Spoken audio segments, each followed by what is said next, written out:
It's Philosophy Talk. I'm the son of a black man from Kenya and a white woman from Kansas. What race is a person with one black parent and one white parent? Black? White? Neither black nor white? Whichever race they choose to live as? Whatever race the world describes them as? I have brothers, sisters, nieces, nephews, uncles, and cousins of every race and every hue. Race was once a simple construct. But more and more people can claim biracial ancestry. What does this demographic explosion mean for our old racial vocabulary?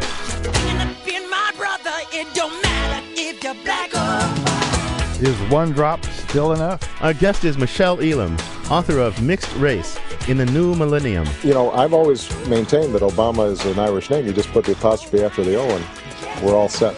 Biracial identity. Coming up on Philosophy Talk. After the news.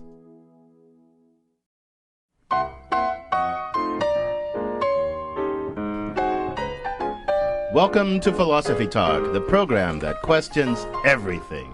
Except your intelligence. I'm John Perry. And I'm Ken Taylor. We're coming to you from the studios of KALW San Francisco. Continuing conversations that began at Philosopher's Corner on the Stanford campus. Today, biracial identities. Thanks to Barack Obama, biracial is the new cool, Ken.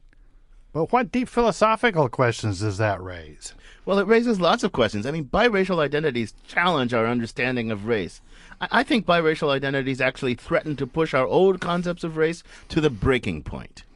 Come on, Ken. Race is a reality. It isn't going anywhere. You can cross some breed species to produce hybrids, but you can cross breed races to produce people of biracial ancestry. What's the big problem? What's the challenge to our understanding of race in that? Well, race may be a reality, John, but it's not a biological reality the way your remarks presuppose. I mean, once upon a time, people did believe that there were such things as biologically grounded racial essences, and these racial essences, were supposed to distinguish people from each other in socially and morally relevant ways. But, modern biology will have none of that. Well, if modern biology will have none of it, then shouldn't we conclude that there are no races? But if there are no races, Ken, you're not a black man. I'm not a white man. And Obama is not a biracial man. And that's sort of absurd. I mean, let me put the question to you directly, Ken. Are you now, or have you ever been, a black man? Of course I am a black man, John, and you're a white man, and a Barack Obama as well. He's more complicated. We like to think of him as our first black president, but he's really as much and no more a black man than he is a white man. Well, forgive me if I'm a little confused, but you just claimed that races aren't real, and now you're defiantly, or was it reluctantly, admitting to being a black man. What gives? Well, the fact that races aren't biologically real doesn't mean there's nothing to the concept of race. National identities aren't biologically real either, but national identities can matter quite a lot in human affairs, Oh, okay, that all makes sense. Race isn't a biological reality, it is a social reality. Fine. But I still don't see how biracial identities push our concept of race to the breaking point, as you claim. Well, let's make some distinctions. That'll help clear it up. Let's distinguish between race and racial identifications. We'll reserve concepts of race for something that's biologically grounded, at least in its pretensions. And we'll reserve racial identifications for something that's socially and culturally grounded. When I acknowledged being a black man, proudly, by the way, I wasn't making any claim about my biology. I was making a claim about my social and cultural heritage. Okay, but again, it sounds like racial identifications, as you define them, are very much akin to ethnic identifications or national identifications. And where's the threat to the very idea of race? Well, go back to what I was saying earlier about biology and race. Even though we now know that racial categories are just biologically empty, we still have this deeply ingrained cultural habit of identifying ourselves in racial terms. But, it turns out that our racial identifications are anchored in, well, nothing really. And our struggle to make sense of biracial identities, I think that helps us to see how empty those categories really are. Let me try to understand it. Take Barack Obama. What race does he belong to? And why, on your view, does he belong to that race? Is he black, white, or something else entirely? Well, in the old days, the one-drop rule told us the answer. If you had one drop of black blood, then you were ipso facto black. As you say, we like to think of Obama as the first black president. And he himself accepts that categorization. But if you look at it from a cultural, social perspective, especially given his upbringing, wouldn't you have to say that it was at least as much, if not more, of a white man than a black man? Well, unfortunately, it's not that simple. I think Obama's got two and only two socially acceptable options. Like a growing number of people on a sort of multiracial vanguard, he could, and we'd allow him to, self-identify himself as a biracial person, full stop. Or he could do the less culturally threatening and more standard thing and self-identify as black, full stop. But we're not yet at the point where Barack Obama is socially allowed to self-identify as white rather than black. Well, what do you mean he's not socially allowed? He's the bleeping president of the United States, for crying out loud.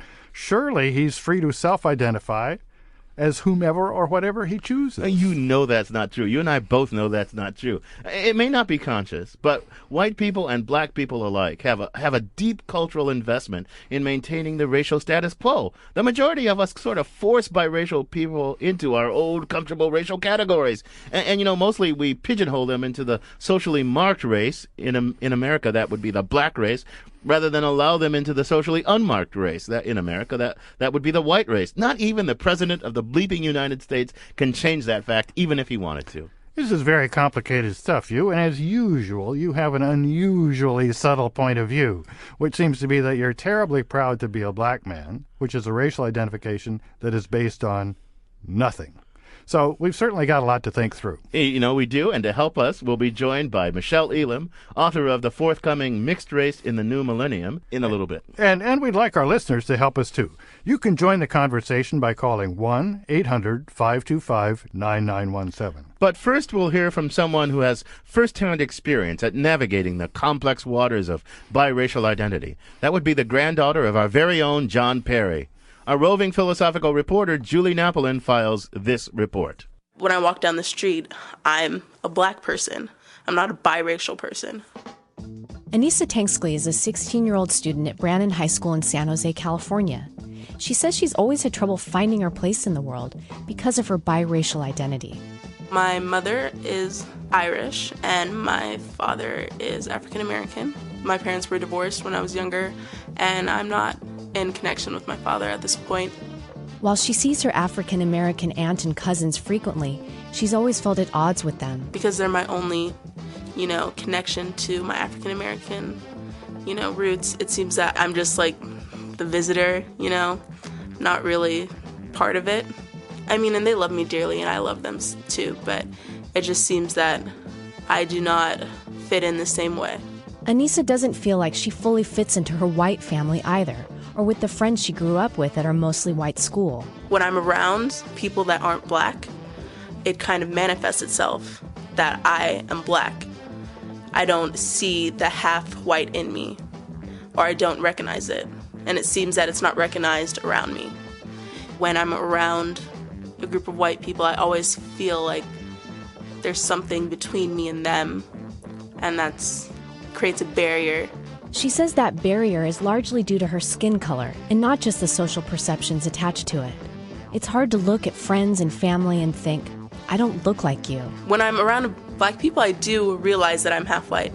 But the thing is, when people see me, they don't say that person's white or that person's half white because my predominant, race is black. You see me as black. There's a disconnect between being and appearance. For Anissa, that dual aspect of her identity makes it hard to feel like she belongs. Just the stereotypes, really, the way that we view white people and the way that we view black people. And that's really messed up my perception of how I view myself, because these two conflicting cultures, when you're living with two extremes, it kind of puts you in the middle by yourself. The most difficult place for Anissa is high school. Brannan High is only about 1% African American. As she prepares to go to college, Anissa has recently been thinking about Howard University, an historically black college in Washington, D.C. Being around such a diverse group of African Americans would almost be empowering, because I would realize that there's not just one type of African American. I can be African American even though I don't think that I fit into this, singular group of African Americans, because there's so many. I would say that Howard is the mecca for African Americans Anita Nahal is professor of history and director of international studies at Howard University. She would gain from the fact that she's biracial, but she's coming to a majority black institution, a place where they feel that it's uniquely theirs. But at the same time, she will be also able to retain her biracial identity because there's so many others like her. I wanted to go to Howard to put myself in that extreme and hopefully, crush all the biases that I had. Once I start viewing people objectively and not placing them into these stereotypical positions, I can see myself as more than just, a half white or a half black person. I don't want to look at myself as just, the person torn between being white or being black. I just want to be myself. Be what you are, my friend, and live a life. For Philosophy Talk, I'm Julie Napolin. I'm John Perry, Anissa's very proud grandfather, and with me is Ken Taylor. And our guest is Michele Elam. She's professor of English at Stanford University, where she's also the director of the program in African and African American Studies and author of the forthcoming Mixed Race in the New Millennium. Michele, welcome to Philosophy Talk. Thank you. Great to be here. So, Michele, thanks partly to the election of Barack Obama, biracial identity is a hot topic. But you've been thinking about it long before it was such a hot topic. What led your scholarly interest in biracial issues? Well, I think you're right. It was hot right well before Obama came on the scene. And I became interested I was teaching African American literature at a small university and started noticing the rise of mixed race literature that was on the market. There was dozens of them, everything from James McBride. There's a New Norton anthology of mixed race literature.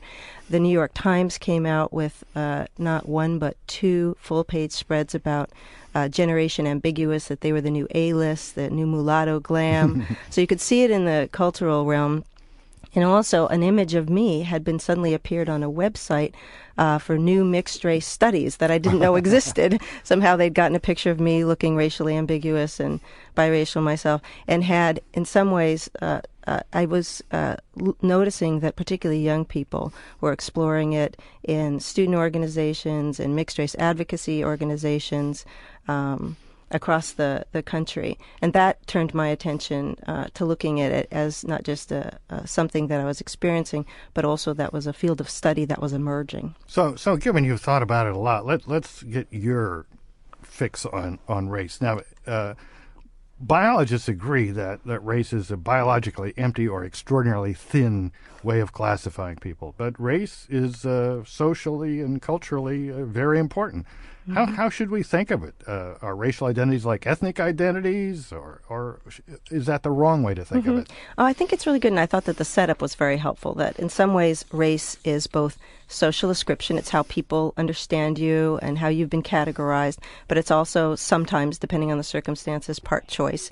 It's sometimes the basis for discrimination, so seen as a negative thing. Racial categories are often associated with that, with prejudice, but it's also often seen as associated with community, cultural heritage, opportunity, political commitment as well. So my view of it is not something necessarily to be jettisoned, but that is a big discussion about whether or not they're useful or not. So we'll have to dig deeper. I mean, it sounds like race is a complicated social, political kind of stew of things, and you're going to tell us a lot more about the nature of race. You're listening to Philosophy Talk. Today we're discussing biracial identities with Michele Elam, author of the forthcoming Mixed Race in the New Millennium. We've started discussing the realities of racial and biracial identities. In our next segment, we'll dig into this deeper and into the complex cultural and psychological waters that people of biracial birth have to navigate. Are people of biracial ancestry free to identify with every aspect of their heritage? Or are they forced by our culture to choose one aspect of themselves over another? Give us your opinion. Join us by calling 1-800-525-9917. That's toll-free, 1-800-525-9917. The making of the biracial self, plus your calls and emails when Philosophy Talk continues.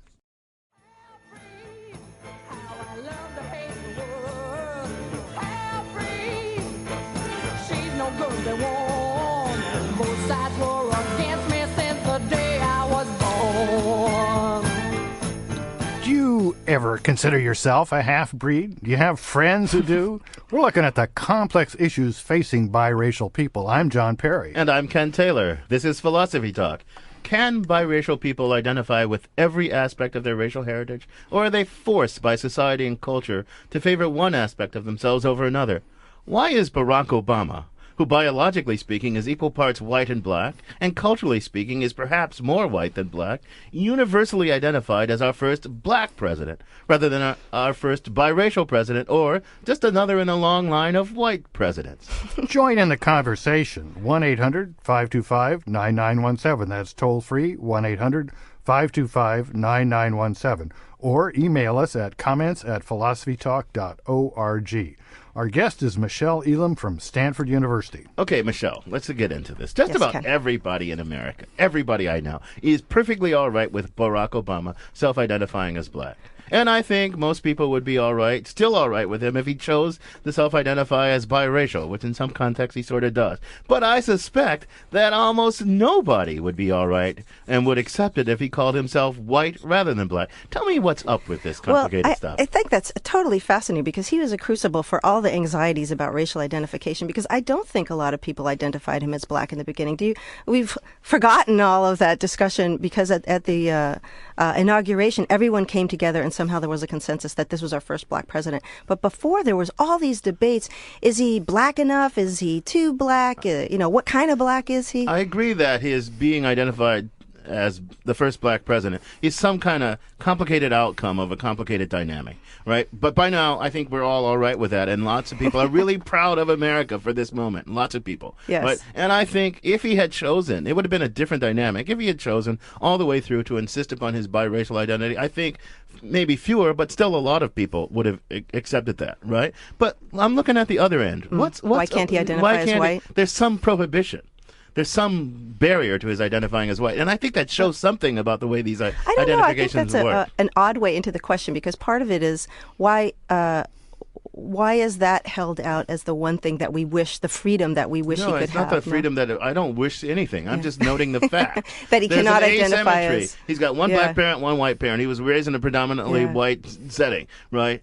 And he can and here's two socially acceptable things for him to do. Mm-hmm. Identify as biracial. That's a little challenging to some people, but it's largely Mm-hmm. becoming more and more socially acceptable. And it's perfectly socially acceptable Mm-hmm. for him to identify as black. What's up with that? Why this asymmetry? That's all I want to No, know. I think It's an that's explanation. Yeah. Well, I can give you probably some of the reasons why some people would refuse him whiteness. Part of it you mentioned at the beginning is unmarked, that one of the things that defines whiteness isn't just biology, but the ways that functions as a norm. You don't have to, white people don't necessarily have to identify themselves as white people. They are just people.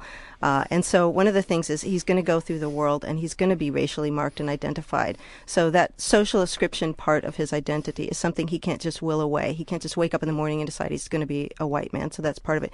It's a nice occasion to think about what makes for whiteness. What are the privileges and possibilities associated with whiteness, I think. So go back to our roving philosophical report and Yeah. John Perry's granddaughter, Anissa. Anissa. Right. I mean, she says in there, she feels white in certain contexts, but in another context, she doesn't feel white. And I mean, is that... Well, she says she didn't, not that she didn't feel white, but that there wasn't a way to recognize her whiteness, whatever Right. that meant to her, and that was sort of unclear. It actually reminded me of that tension between two different racial identities of what we used to call the tragic mulatto, that you see in everything from Harriet Beecher Stowe all the way to William Faulkner. Oh, where do I belong? And I thought actually her choice of figuring out what her hybridity meant by going to HBCU, a historically black university, was fascinating, because the professor there mentioned that you could have at a historically black university a place for hybridity, that blackness has always been mixed, historically certainly in the Americas because of colonialism and slavery. And that I thought was a really interesting direction of trying to accommodate her whiteness and her blackness and her biraciality under the aegis of blackness itself. As someone we might loosely describe as an older person. You or me? Me. Yeah. It's been interesting to, and as someone who's involved with family-wise with all of this, and as an educator, it's been interesting to see the shifts over my lifetime.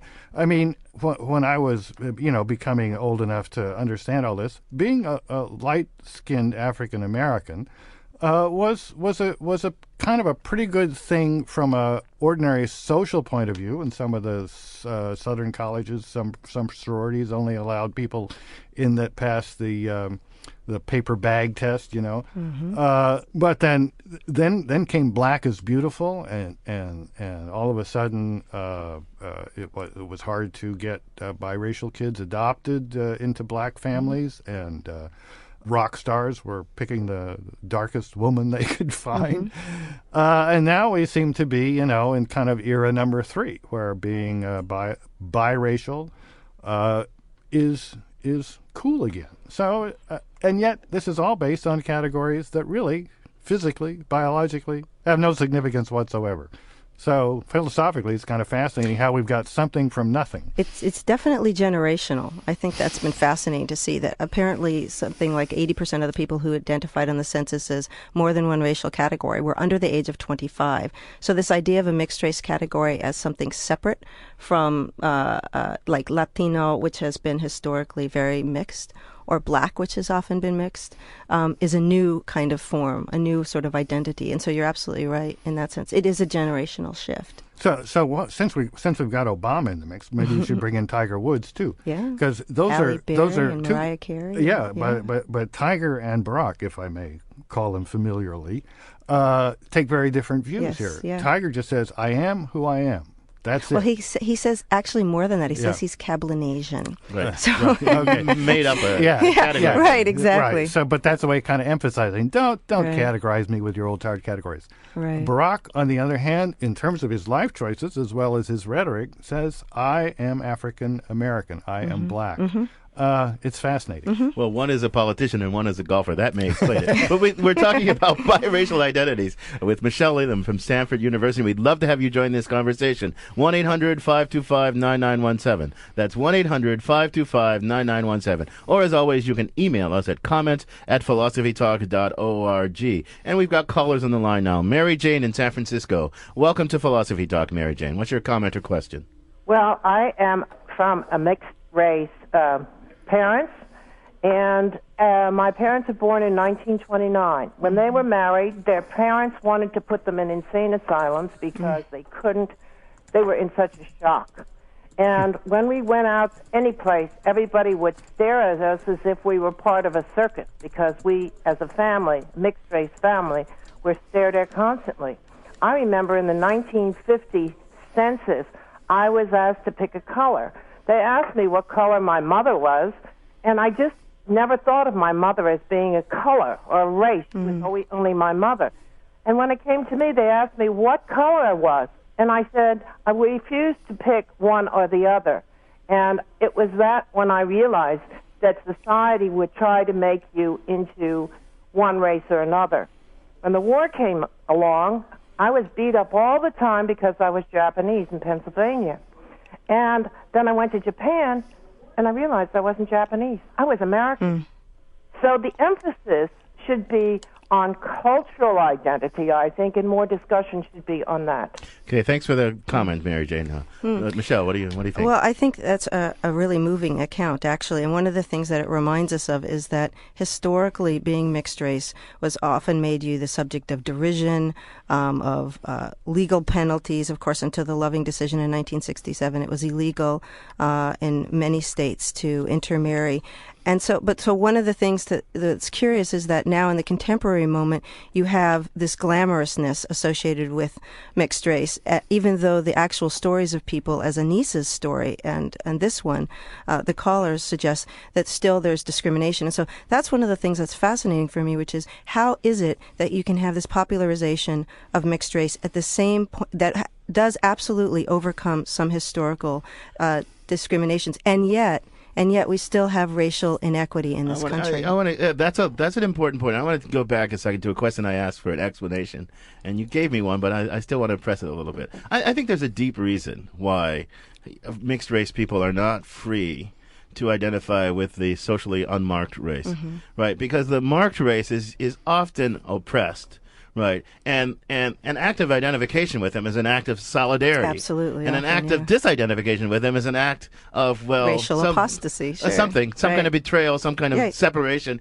And because we're invested, because the unmarked folks are invested in maintaining their privilege, and the marked folks are invested in overcoming their oppression, those two sets of people have some kind of stake in the identifications I think that's of these spot black. on. I think you're absolutely right.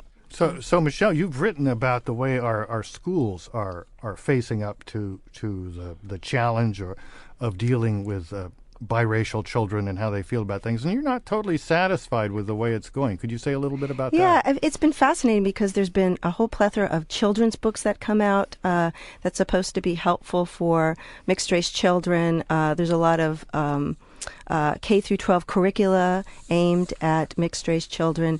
There's marketing of mixed-race hair and skin products for young people. And I was struck by the fact that a lot of these actually see themselves as having a civil rights agenda, even though the very people that they often criticize are sometimes what they see as monoracial groups. And the thing that concerned me a little bit about it was that they're often not interested in traditional civil rights lobbies or social justice issues. They often tend to see themselves as a separate, special category, even as they say they're overcoming racial categories more generally. So that's been some of the concern about the pedagogy and curricula that's aimed at young people. You're listening to Philosophy Talk. We're talking about biracial identities with Michele Elam from Stanford University. 1-800-525-9917. That's 1-800-525-9917. And Don in Portola Valley's on the line. Welcome to Philosophy Talk, Don. Good morning. I'm biracial as well. I guess this is going to get kind of boring for you guys. Never. But all my life, obviously I've been biracial, and I've never accepted the fact that I have to deny one of my parents. Turns out that my mother is white, and I couldn't possibly deny her. I think it's appalling that Obama has chosen the route that he's chosen because, he's described as being, post-racial, at least at one time. But in fact, he's accepted the racist view that you have to be one or the other. And I just don't accept that. I think that lacks spine. I think that lacks character. Scientifically, it's a fact that he's both, and I'm both. And to deny that 2 + 2 = 4 just because it's socially convenient to say 2 + 2 = 5, I think that that's allowing society to play with your head in a very, very deep sense about who you believe you are. So if he was really post-racial, he would say, I'm mixed race, end of story, just like Tiger Woods does. And, German, if a German marries an Italian person, the child is not forced to choose between Italian and German, even though socially it may be convenient to do so, let's say at one time in history. If the person happened to be living in Germany at a particular time in history, it might have been socially. So you made an interesting general point and maybe a somewhat more controversial application. Michele, what do you think? Yeah, it's actually a controversy that you hear across the country. You heard it when Halle Berry accepted her Academy Award, and you hear it across the blogs a lot on mixed race advocacy, that people felt that identifying as black historically or whatever a monoracial category is denying your filial association, is denying your family, and it's family betrayal. But that's actually, it's fascinating because it's a shift in how we used to talk about race. Race, as Ken was suggesting before, is not biological. It isn't, the race was never meant to sort of fully represent all your genetic specificity. It was also seen as a political and historical commitment. So it was interesting that when Halle Berry was challenged, that her mother was actually in the audience right there. I don't think she necessarily felt dissed, but the mixed race advocates did feel like they were dissed. The same thing I heard about Obama as well, who does acknowledge his parents, his white parents, a lot. I heard it from the other side in his presidential speech. People felt frustrated that he had recognized his white kin and not his African kin. So it's a hot debate, and it's one that will continue. I've heard that before. The philosopher sociologist George Mead used to distinguish between the I and the me. And the idea was the I was kind of your own self-conception, and the me was the self-conception that was foisted or put on you by the perceptions of others. And his, I don't know, he made many points, but one was, well, the me can't help but be part of the I, can't help but get into your category. You see that in Anis's interview when she's dealing with different groups, different me's have to be part of the way she interacts with people. And I don't know. I'm a little kinder to Obama than our caller. I think he's doing a pretty good job in negotiating the difference between the I and the me and the them and the us and being a politician and all that. His sister, too, actually is also, she's Indonesian and white, and she actually supports also Obama's choice as well to do But I think Obama's choice is a highly complicated political choice. Certainly. Because go back to this, he even said this before a mixed race group about the problem with mixed race identification is it narrows your focus to these special those weren't exactly his words. And he's always suspicious of that. Right. Well, look, the caller was saying, yes, my focus deserves to be on the special thing that I am and not to be co-opted by other people's struggles. Right? But well, I think that tension doesn't have to necessarily be there, because what I heard from what the caller was saying, which I've heard before, is that not to identify as mixed is to dishonor a parent. And that isn't the way racial categories have necessarily functioned before. So I think that's an important case. And I think embedded in that, too, is the sense that, again, with the I and the me, that somehow if you always think of racial categorization as imposed on you rather than also an opportunity, also for connection for community and political solidarity, then you're always going to see the racial, the things that people ascribe to you always as a negative thing. And I think Obama, and in the New York Times interview with his sister, she doesn't see that somehow he's been conscripted into blackness or it's politically convenient to be black in any kind of way. He does it by choice because of the way he understands race, which is not just biological. I understand he does it by choice, but his choice is tightly constrained by what Sartre calls facticities, the facticities of our social life. And what choices, choosing a different way would set you over and against many, many things. And I don't think any politician in his situation would choose to be set against those many, many forces arrayed, pressing him to make. I like the point that you both made. It's both the race is both personal and it's also the social political that you just mentioned. You're listening to Philosophy Talk. We're discussing biracial identities with Michele Elam, author of the forthcoming Mixed Race in the New Millennium. We've been talking about how biracial identities are made from both a cultural and a psychological perspective, and also about why it matters.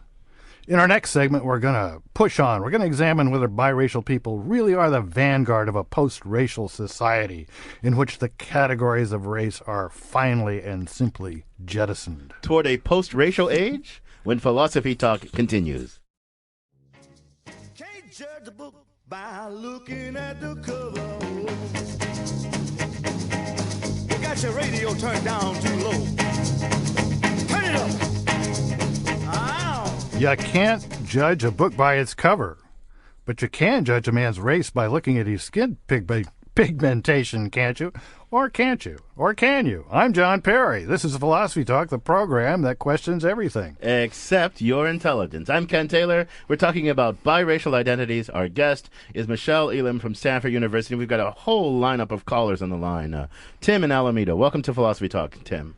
Hi, how you doing? Okay, so I'm having this kind of a Schrodinger's cat experience here. Okay. I've got these two philosophers in a yellow box in my kitchen, and after looking, well, I never knew which one of you was. I didn't figure either one of you was black, but then I saw your website, and I figured one of you was, but I didn't know which one. So I figured, well, it's probably the guy with the lower voice. But now today I found out it was the other way around. Okay, well. So if I got two philosophers in my in a yellow box in my living room, is either one of them actually any race at all? Well, yeah, I'm black and John's white. Is there a deep point behind this question? Are you wondering about the reality of racial categories? Culturally speaking, I am a black guy from the Midwest, a working class town, I think he's making a deep point. The idea is the cat either, gets chopped in half or not, depending on some quantum thing, but it doesn't really happen until the observer looks. And maybe race is like that. It's I don't know if it's a quantum phenomenon, but it's really very much in the idea of the observer. There's kind of a collapse of racial identities when you get out in the crowd. There you go. Race only exists when beheld. But actually, that's not always true. It's really interesting, especially with some mixed race people, not all, is that race isn't always writ clearly on the body. And that was what a lot of the early legislation in the 19th century was about. Is what do you do if you cannot see and legislate black people? And I think that goes to your earlier thing. What happens when it's not clear if somebody's black or white? And some of that changes over time, like a lot of the early NAACP NAACP, Walter White, and Diane Nash, other people who were civil rights activists, were blonde and blue-eyed, but identified as black. But the often, if you're trying to legislate race, people feel very uncomfortable with racial ambiguity if they can't tell what you are. And so actually, and in this case, the caller couldn't tell what you were by some presupposition about what a black person sounded like, I guess. Right. Brian in Menlo Park's on the line. Welcome to Philosophy Talk, Brian. Hi. I want to talk about the importance of visibility of difference. One of you described yourself as a light-skinned black man. There are a lot of white people, so-called white people, who probably have darker skins than from being a lot in the sun. The large numbers of immigrants from Europe who came to this country in the late 1900s and early 20th century, that's right, late 1900s, late 19th century and early 20th century, that's it. After some initial resistance because they were new, were pretty readily assimilated because they looked like everybody was already here. Whereas people immigrating from Africa, Indonesia, Latin America look visibly different. And I think the prejudice is going to be difficult to eradicate because it goes back to some very primitive part of our ancestry and even in that reptile brain that tells us anybody who looks different may be a threat and is something to be hated Brian, and feared, and that hatred and fear may linger with us for a long time. Okay, thanks for the point, Brian. What do you think, the racial categories historically haven't actually always been based on appearance. So, for instance, Jews were identified as black. Catholics were considered a separate race, and you couldn't always read them visually as well. So that's an important thing. I'm going to fess up to something about my views about racial categories. I think in Anthony Appiah's book, one of his books, I can't remember which one, he talks about a woman from 14th century Africa, if asked what her race is, would say, huh? What are you talking about, right? And he talks about the coming to be of these concepts of race. Now, I think these concepts of race came to be partly as a consequence of Europeans' attempt to exploit and use the rest of the world for their means as property, as to take their lands and justify. So they were always in service initially of oppressive, awful agendas. Absolutely. And one of the things I sometimes think is, you know what? Since they were in service of all these oppressive agendas, and they haven't really done the world much good, why don't we just jettison them? And one of the things you think about these biracial people is that they're leading us toward an age in which we do just jettison these concepts. What do you think of that? Would that be a good thing or a bad thing? Toni Morrison asks a very similar question, too. She says, though, why is it that after 400 years of institutionalizing the categories of race, when we know that they were, as you said, in the service of oppression, that now, by fiat, we want to jettison them? And so one of the things she's very suspicious about, too, is the way mixed-race people are often heralded as somehow being the new ambassadors of modernity, that they're going to heal all racial bridges simply by virtue of their biological diversity. You sound skeptical about I am skeptical of it whenever they're recruited that way, because it's a very seductive vision, because, of course, it suggests that demographics have made us all so mixed that race doesn't matter anymore. All the social political issues surrounding inequities and racial injustice will kind of go away if we could intermarry, if we could just, by the physicality of mixed race people. And as we heard from Anissa, that you may be mixed race and you may have to negotiate different racial cultural categories. That doesn't give you necessarily any particular insight into how to solve the racial problems of the world. We've got quite a few emails, and I don't have time to read them all, but I'm going to quickly summarize some of them. Mike from Pasadena said, if Obama's considered biracial when race doesn't really exist, aren't we just saying that race is just skin color? If it just exists in skin color, and we should admit it. He also says he likes your blog, Ken. Anne in San Francisco says, our society harms children by requiring pigeonholing. Biracial, multiracial children need to be supported in recognizing and appreciating their full heritage. She says, my children have an African-American Christian mother and an immigrant Egyptian Muslim father. Well, they have a lot of cultural richness in that family. Lorena is a Puerto Rican, and she writes a very interesting email about the difficulties with identity, being Puerto Rican, being American, and so forth. And it's too long to read, but it's very interesting. And finally, PC in Redwood City has a nice message to Anissa, which I'll share with her. So thanks for all those emails. So lots of comments. Do you want to respond to any of Well, what I like about all those comments, actually, is they're suggesting that there's a need for more and richer and more nuanced conversation about race. That, in fact, mixed race can point us potentially to thinking through, and there were religious, ethno-racial, international issues. All of those things suggest that, at its best, mixed race can point us to looking at those questions rather than take us to the post-race, at least to the idea that post-race means race doesn't matter anymore. Well, Race may still matter now, but don't we want to get to an age in which we've overcome all this stuff? Yes, can't those people be the leading edge of getting us to a new age by insisting that we own and allow them to own all that they are?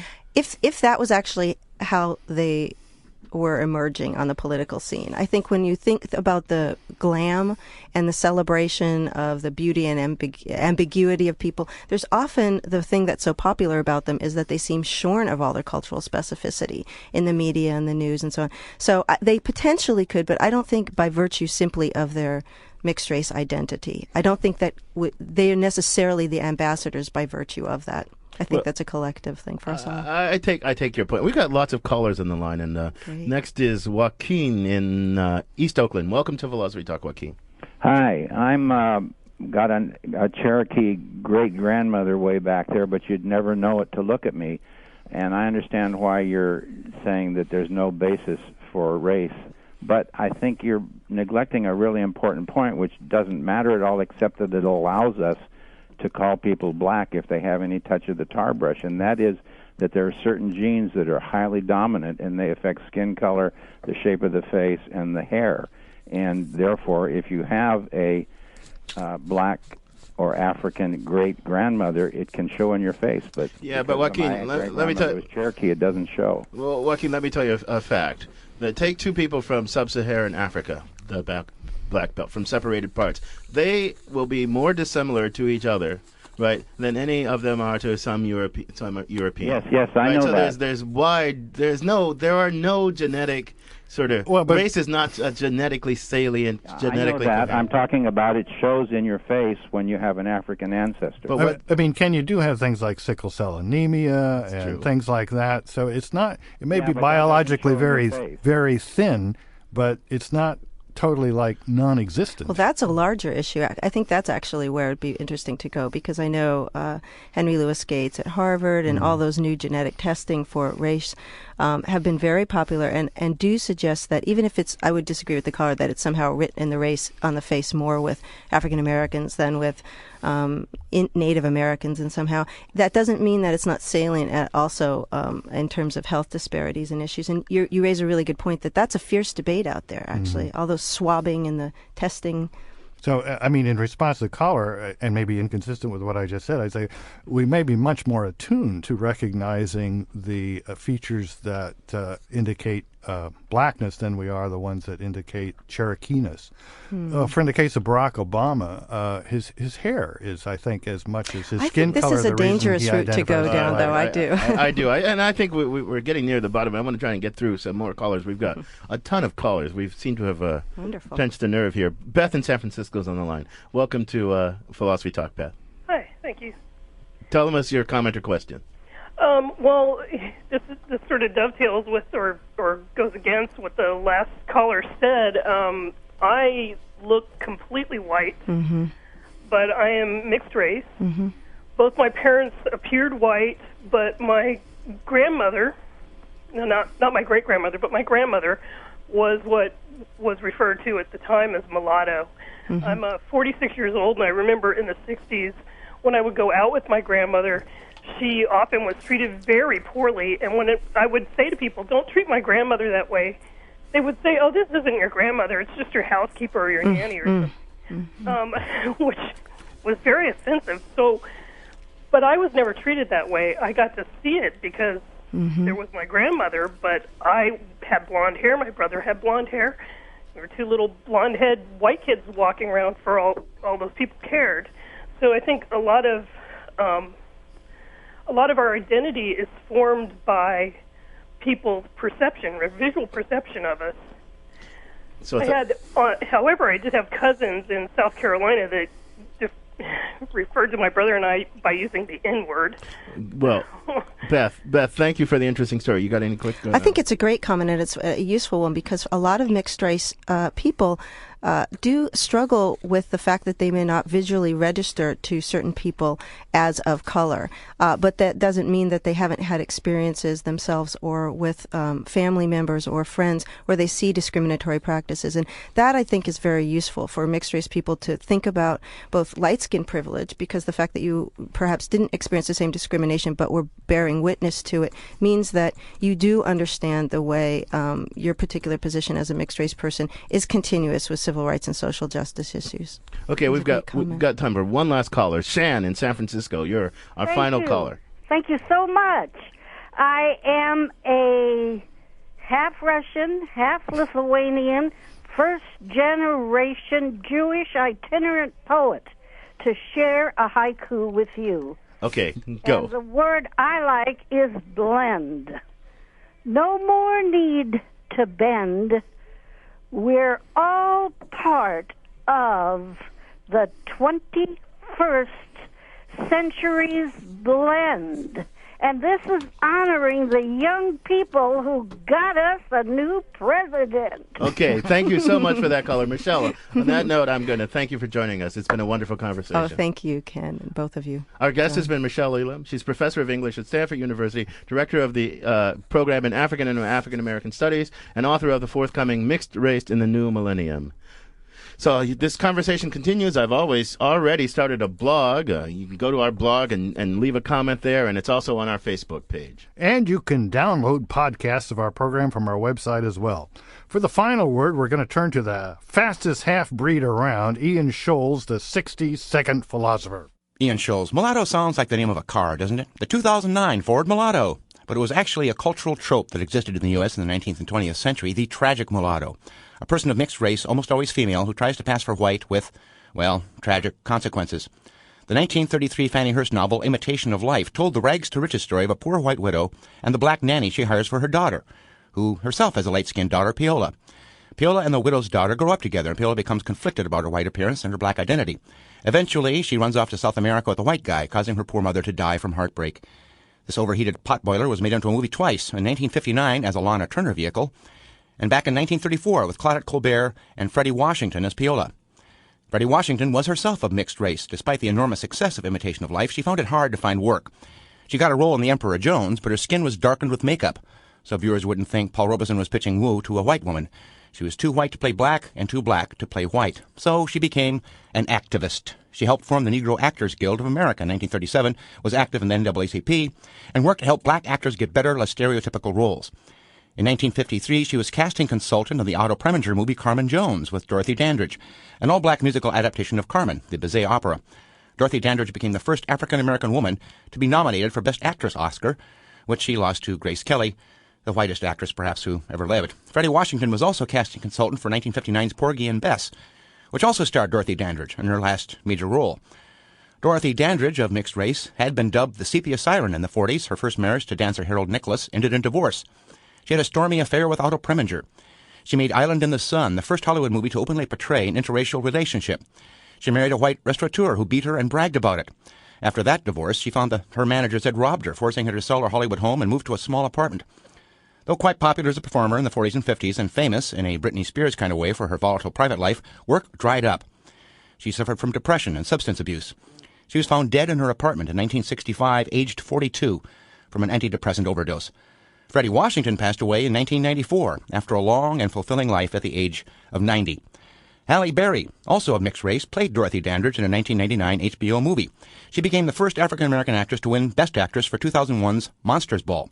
She dedicated the moment to Dorothy Dandridge, Lena Horne, Diane Carroll, and by inference, to their promise of a better world in which skin color is no longer considered a fatal flaw, at least not in the motion picture industry. So race relations might still be problematic, but at least nobody's driving mulattoes anymore, not in 2009, especially not tragic ones. I gotta go.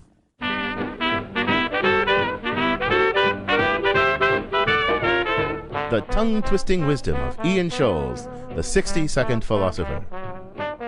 Philosophy Talk is a presentation of Ben Manila Productions and the trustees of Leland Stanford Junior University, copyright 2009. Our executive producer is David Demarest. Our production coordinator is Devin Strolovich. Our directors of research are Daniel Elstein and Cole Leahy. Lael Weiss is our webmaster. Also thanks to Zoe Corneli, Merle Kessler, Corey Goldman, Jennifer Jensen, and Mark Stone. Support for Philosophy Talk comes from the Templeton Foundation. Also from various groups at Stanford University, the Friends of Philosophy Talk, and the members of KALW San Francisco, where our program originates. The views expressed or misexpressed in this program do not necessarily represent the opinions of Stanford University or of our other funders. The conversation continues on our website, philosophytalk.org. I'm John Perry. And I'm Ken Taylor. Thank you for listening. And thank you for thinking.